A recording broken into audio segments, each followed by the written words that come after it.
大家好，我係添神。最近我喺 Sneaker 買咗2張卡，我最近先發現呢 Sneaker 買2張呢個運費係會平好多嘅。咁我之前仲係一張一張咁買，就係好戇居啦。咁而家就插俾大家睇下啦，係邊2張卡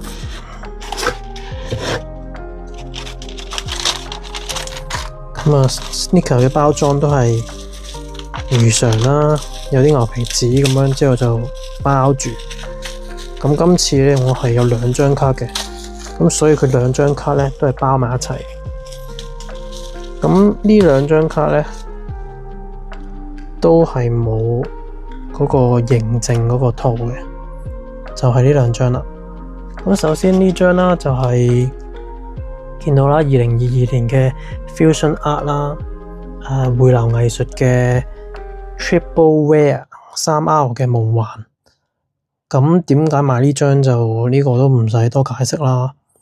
夢夢噴火龍、比卡超呢啲都係緊鬼，呢都係長期大熱嚟噶啦。咁呢張我自己覺得依家都係比較值得入手嘅，因為佢價錢都唔係特別貴，我就都幾睇好佢嘅，同埋佢嘅畫風係真係幾靚嘅，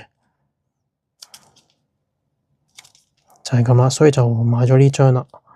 咁另外第2張呢就係都係2022年嘅 Keldeo 啦，海路迪歐啦嘅 AR。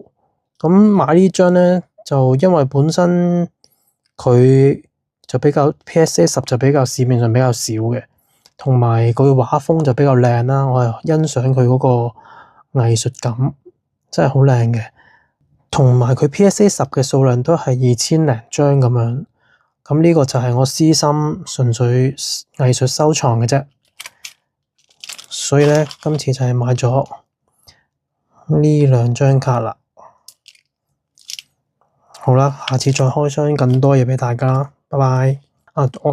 有一樣嘢唔記得講，就係我仲喺 Sneaker 買咗6張卡，即係我買完呢2張之後，又想買多6張，咁啊變咗2張單，唔同嘅單咁樣，早知夾埋一齊運費就平啲。咁啊，下次再開埋，等佢到埋，我就開埋俾大家睇啦。咁啊，今日係咁多，拜拜。